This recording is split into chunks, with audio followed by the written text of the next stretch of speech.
Hi friends, welcome to Miss Lori's Stories and Drawing. It is Wednesday today. We had a big thunderstorm in Texas overnight, but it is a beautiful day out now. So today we're going to talk about, I have a few books to read to you that are fun. And hi Mom. And we're going to get started. So the first book I have for you, hi Brenda, is a book called Have Fun, Molly Lou Mellon. And it's written by Patty Lovell and illustrated by David Catrow. I love his drawings. Look at her big eyes. Love that. So this is Have Fun, Molly Lou Mellon. Do you like to have fun? I like to have fun. Hi, Sue. Okay, here we go. I'll make sure you can see the drawings because they're really cool. Molly Lou Mellon's toy chest overflowed with whoozy whatsits and all shapes of sizes. Her grandma had told her, back in the olden days, I didn't have fancy dolls or action figures. I made them out of twigs, leaves, and flowers, like hollyhocks and daisies. Hi, Alicia. So she did just that. So here's Molly Lou Mellon, and she's decided to get crafty, and she has decorated her action figure with all sorts of fun stuff from outside. Molly Lou Mellon's backyard had a big weeping willow and crumbly rock walls with thingamajigs peeking out from every crevice. Her grandma had told her, back in the olden days, I didn't have store-bought dollhouse. I made one in my backyard.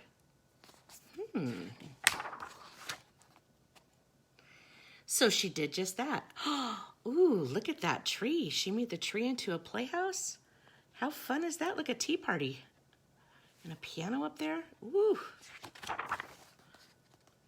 Molly Lou Mellon's garage was full of colorful boxes and crates. Her grandma had told her, back in the olden days, I didn't have a race car. I sat in a cardboard box and sped down the hill. So she did just that. Oh my goodness. And I have to say, that garage needs to be cleaned out. That's a lot of boxes in there. But look what she made. She made a cool race car out of boxes. Molly Lou Mellon lay on her back in the tall, willowy grass. Her grandma had told her, back in the olden days, I didn't have a television. I watched the clouds that floated by and saw lots of things in them. So she did just that. So have you ever done that? Laid down on your back and just watched the clouds? Sometimes they really look like things. One day, new neighbors moved in next door. When Molly Lou Mellon went to welcome their little girl, she heard Gertie say to her mom, I'm bored, bored, bored. Molly Lou Mellon invited Gertie over to play. On Monday, Gertie brought over her darling Darla deluxe dollhouse complete with electric mixer and working chandeliers. Molly Lou Mellon showed Gertie her tree root palace complete with acorn cap dinner plates, woven leaf air conditioner system, and cicada jacuzzi. Gertie was amazed. So Gertie has this really fancy dollhouse, but she really likes Molly Lou Mellon's. On Tuesday, Gertie drove over to her battery-operated, fully loaded Coupe de Ville. Look out below, Molly Lou Mellon screamed right before hurling down the hill in a turbo boxcar hand-painted with orange and red flames. Gertie was amazed. On Wednesday, Gertie was going to call Molly Lou Mellon on her cell phone, but then she heard a strange sound coming from an old tin can that was dangling in her window.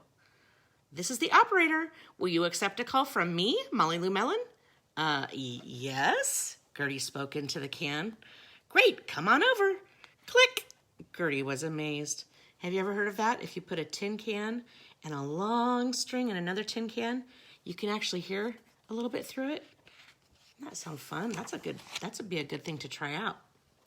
On Thursday, Gertie asked Molly Lou Mellon if she'd like to come over and watch cartoons on her big screen television. It's 120 inches wide, Molly Lou Mellon said. Not today, thanks. I'm going to watch the clouds. They're sky wide. Gertie was amazed. Ooh, look at those clouds. Those are fancy clouds. On Friday, Gertie brought over a homemade doll with a frilly hollyhock skirt and violets for hair. It's for your palace, she said, and Molly Lou Mellon was amazed. Look that's not some fancy doll from a store. Gertie made that from things, and it will go so well in Molly Lou Mellon's treehouse. On Friday evening, Molly Lou Melon and Gertie were tired from playing all week. They lay down in the tall willowy grass looking up at the clouds. I see a butterfly, Gertie giggled, and a penguin, and a refrigerator. Oh, that's silly. Look at, there's the refrigerator. It's fully stocked. Molly Lou Melon opened her eyes wide and grinned her biggest grin. I see Grandma shaped like a cloud winking at me, and Molly Lou Melon winked right back. That is such a cute book. Well, hi guys. Some more people joined while I was reading.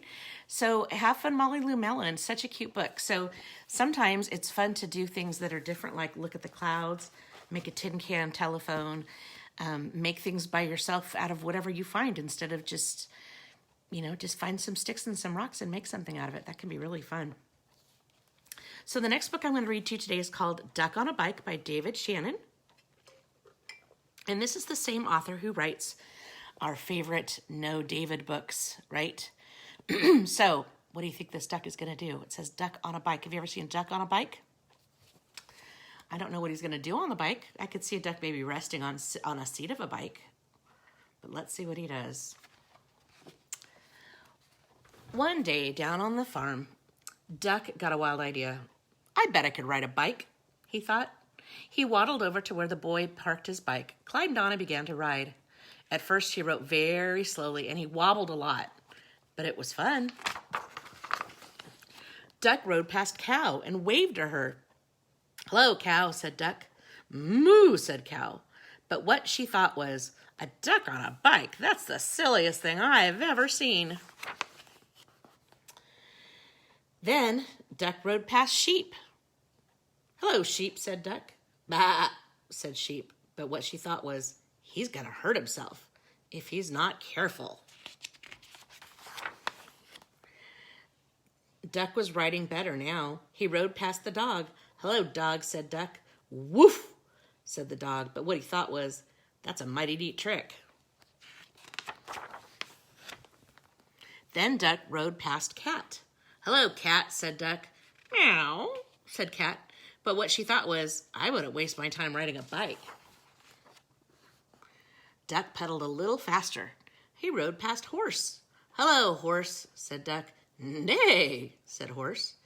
But what he thought was, you're still not as fast as me, Duck. Duck rang his bell as he rode toward Chicken. Hello, Chicken, said Duck. Cluck, cluck, said Chicken. But what she thought was, watch what you're doing, Duck. Yeah, I think she looks a little afraid like she's going to get run over. Then Duck rode past Goat. Hello, Goat, said Duck. Ma, said Goat. But what he thought was, I'd like to eat that bike. Duck stood on the seat and rode past Pig and Pig. Oh, two pigs, I get it. Hello, pigs, said Duck. Oink, said Pig and Pig. But what they thought was, Duck is such a show-off. Then Duck rode no hands right past Mouse. Hello, Mouse, said Duck. Squeak, said Mouse. But what he thought was, I wish I could ride a bike just like Duck. Suddenly, a whole bunch of kids came down the road on bikes. They were in such a hurry, and they didn't see Duck. They parked their bikes by the house and went inside. Ooh, I wonder if they're having a party at their house. It's a lot of kids. Look at all the animals looking at the bikes. Do you see all the animals? I see mouse and cat and cow and horse and goat and two pigs and dog and chicken and sheep, and there's Duck in the background. Their eyes are nice and wide. Oh, did you think that would happen? Now all the animals had bikes. They rode around and around the barnyard. This is fun, they all said. Good idea, Duck. Look, Mouse is having a little ride on Duck's bike. Then they put all the bikes back by the house, and no one knew that on that afternoon there had been a cow, a sheep, a dog, a cat, a horse, a chicken, a goat, two pigs, a mouse, and a duck on a bike. The end. That's fun. So Duck definitely lives on a farm, right? You saw all the farmhouse and all that, and then at the very end we got to see a tractor. which is definitely something you find on a farm. So I thought today we would draw a baby duck because we just did a story about duck. So this is going to just be another one of our simple, silly drawings. You just need a piece of paper and a pencil or a pen or crayons or a dry erase board, anything you have handy, and we're going to draw a duck. Are you ready? Okay, so we're going to start with, I'm going to use my Sharpie pen on my white paper, and I'm going to start with a circle. And this is my duck's head. Okay? Just a circle, could be any size you want it to be. And then I'm going to do a little line next to the circle there and a little line next to the circle there. Okay? So now it looks kind of like a pea sitting on a table. Just like a little line there, right? Now what I'm going to do is I'm going to make a curved line that's going to go like this. And this is that same semicircle shape that we do quite a bit, right? Okay, so this is the duck's head and this is the duck's body. Got that so far? Okay. So next what we're going to do is we're going to draw, we're going to do some, let's see, I think we're going to do, yeah, we're going to draw a diamond shape. So a diamond shape is just two triangles like so. And if it's easier to draw a triangle, you can just draw one triangle on top and one triangle on bottom. Okay? And then we're going to do two little dots for eyes. And since it's a little duckling, I'm just going to put like a little, kind of a swirly feather up top like that. And then if you want to do little circles for cheeks like this, because it's a cute little baby duck, there's his little face. And then down here on the body, we're going to do a couple of curvy lines like that. It's like a U and a U. And those are his little wings. Okay? So our duck is coming along. Now, what our duck needs now, if he's going to pedal a bike, he's going to need some legs and feet, right? So we're going to come down here, and we're going to do a straight leg down, and a straight leg down. And then we're going to do 1, 2, 3 for his duck feet. 1, 2, 3. And there's our little duck. Do you think our duck could ride a bike? I don't know, maybe. So that is our little duck, and if you want to color your duck in, ducklings are usually yellow. So you can color him in. I'm using a Sharpie here. And if you color him in all yellow, yellow, yellow, yellow, I'm not going to color the beak or the cheeks in. I'm going to color those a different color. Get some yellow. Cute little yellow duckling. This is the time of year when ducklings are hatching, and sometimes you might see them if you go to a park that has a lake or a pond.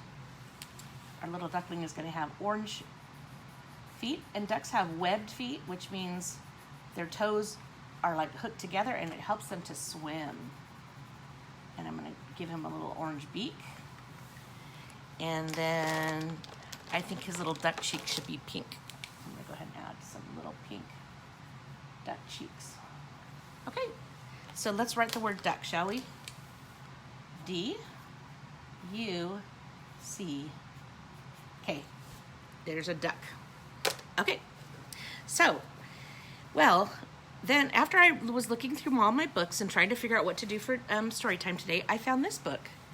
And look who it is. It's our friend Pete the cat. And what is he doing? He's on a bicycle. What? How crazy is that? So this is called Pete the Cat, Go Pete Go. And it's written by James Dean. It's a beautiful day, and Pete the cat has decided to take his bike for a ride. Nothing makes Pete happier than feeling the sun on his fur and the breeze on his face. Vroom, vroom. Turtle has a new race car. Who wants to have a race, he says. Not me, says Grumpy Toad. My motorcycle has a flat tire. Not me, says Emma. My car is too old and too slow.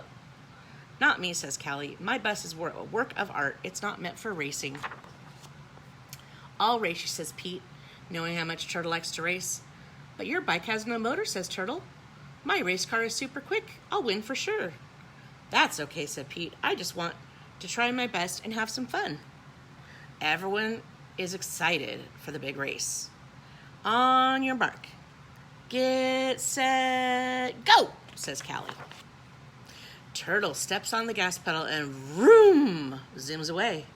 Pete waves goodbye, and then he pedals off. Pete sees Turtle up ahead. Turtle slows down to let Pete catch up. Check this out, shouts Turtle. He presses a button and fins appear. Now Turtle's race car can go even faster.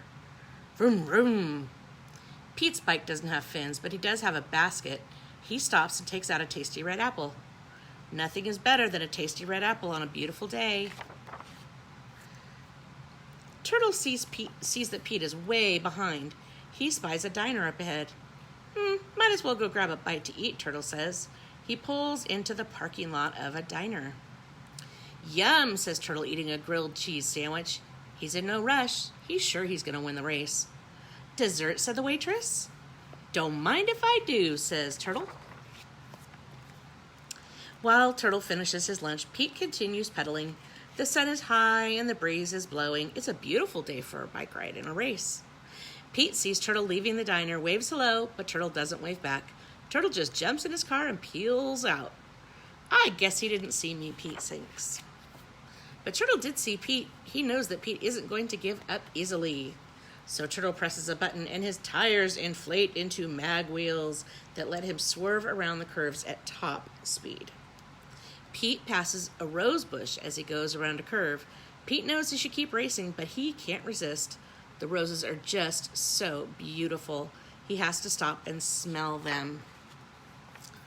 Turtle sees that he has a huge lead. He knows he's going to win. He stops for a nice cold glass of lemonade, and that's when he sees the hammock hanging between two trees. He's exhausted from racing so fast. He figures a quick nap will help him in the home stretch. Oh, hey, Jackson and the McFerrins, how you guys doing? Pete pedals past and sees Turtle sleeping. That's cool, Pete thinks as he rides by as quietly as he can. Turtle must be really tired. I'm glad he's getting some rest.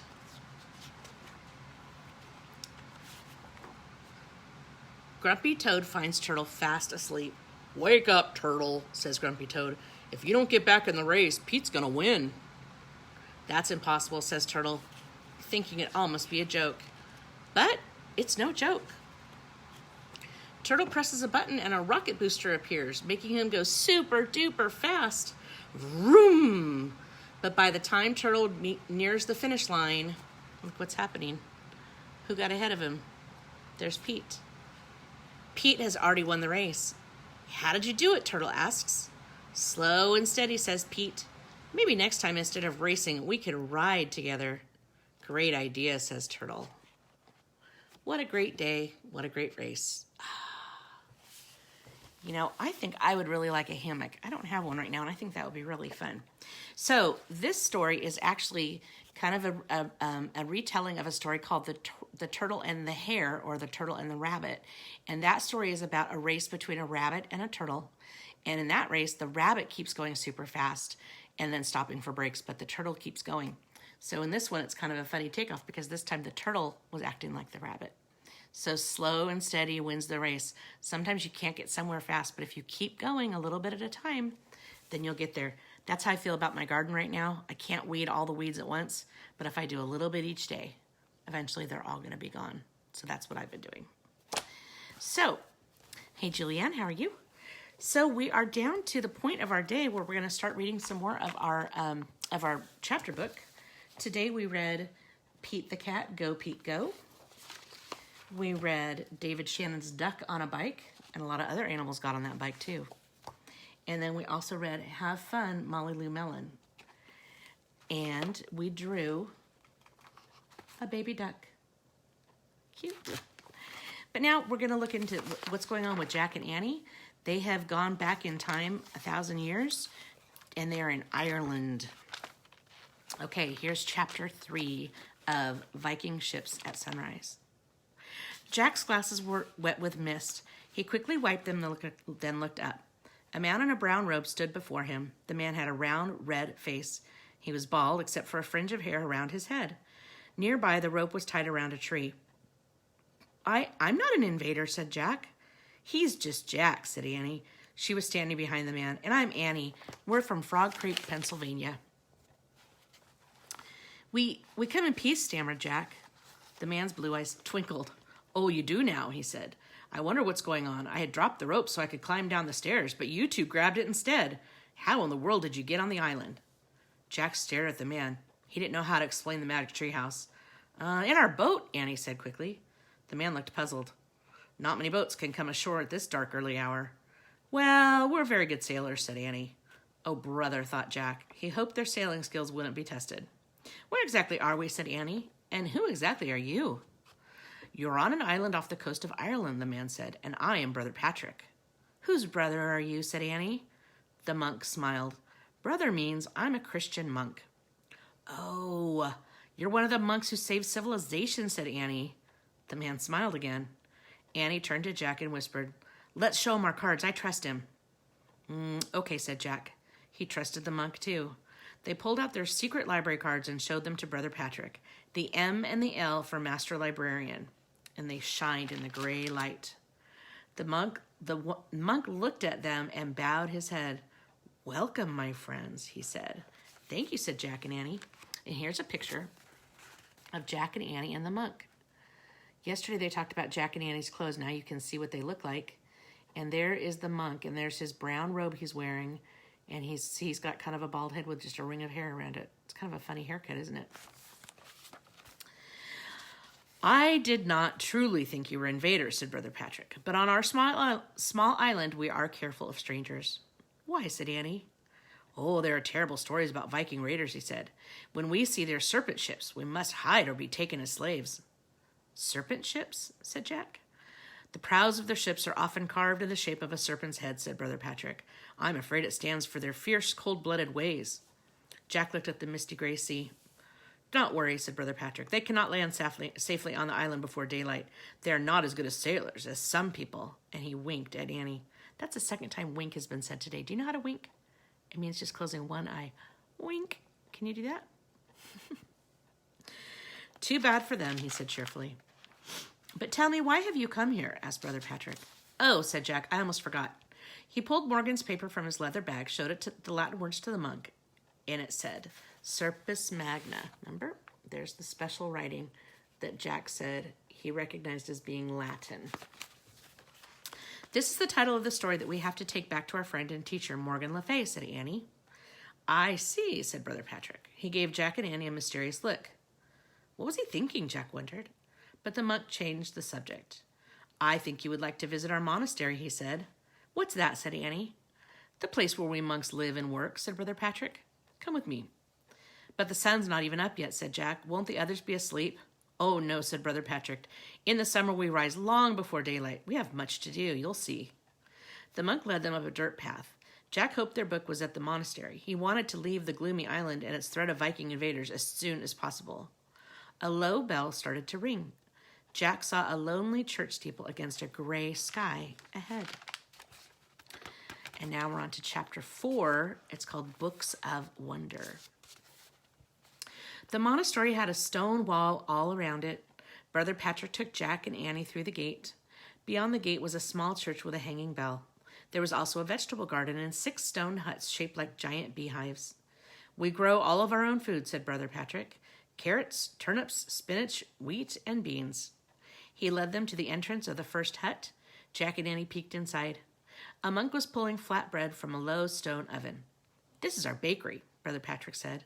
Smells good, said Annie. Come along, Brother Patrick said. He pointed to each hut as they passed. These are our sleeping quarters, he said, and that's where we spin our cloth. In here, we cobble our sandals. There we carve wooden tools. So those are some of the things they make. They make clothes. They make cloth to make clothes out of. They make sandals, and they carve wooden tools. In each of the huts, Jack and Annie could see monks. They were busy spinning or cobbling or carving. Finally, Brother Patrick came to the largest beehive-like hut. I have saved the best for last, he said. This is where we do our most important work. He stepped inside. Jack and Annie followed. The hut was warm and peaceful, and yet very alive. It glowed with the golden light of many candles. Monks sat at wooden tables. Some were reading, others played chess. Best of all, some were writing and painting in books. This is our library. said Brother Patrick. Here we study math, history, and poetry. We play chess and we make books. Jack, said Annie, I think this is it. What? Said Jack. Civilization, said Annie. Brother Patrick laughed. Yes, this is where civilization hides, he said, on top of our lonely island in the sea. Oh, man, said Jack, I love this place. What kind of books do you make here? Asked Annie. Oh, books of wonders, said Brother Patrick. We record the Christian stories as well as the old myths of Ireland. Myths, said Jack. Yes, said Brother Patrick. They were gathered from our storytellers, the old women who sing the tales of long ago when people believed in magic.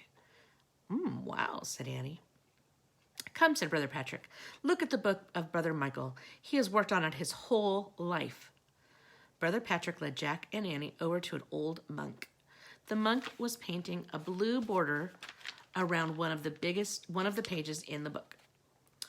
Michael, these two master librarians from far away would like to see your work, said Brother Patrick. The old monk looked up.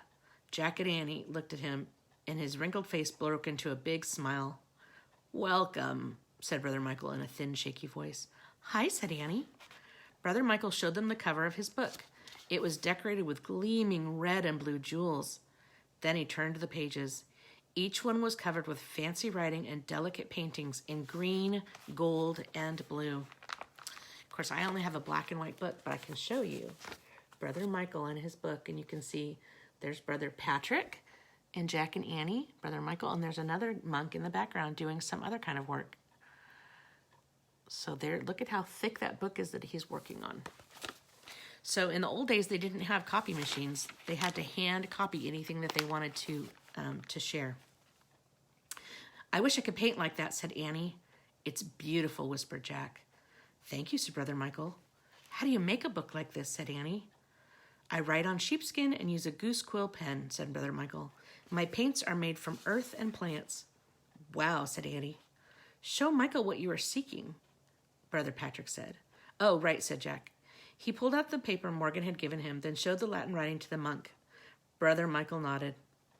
Yes, he said with a smile. I know that one quite well. Brother Michael turned the page he had been painting with a blue border. He pointed to the writing at the top of the page. Oh, man, whispered Jack. And I'm going to show you what the words say. It's the same Latin words that Morgan gave to Jack and Annie to find. So Brother Michael is working on the very story that they have been sent to find. And that, my friends, is the end of Chapter 4. Tomorrow, we will pick back up with Chapter 5 of Viking Ships at Sunrise. And I will read you some more fun books from my library collection as well. So I hope you have a fun day today. Maybe get out on a bike, ride a bike, or make something out of some sticks. Or maybe go lay on your back and look at the clouds, and maybe you'll find some fun shapes up in the clouds. Whatever you do, have a good day. See you tomorrow. Bye.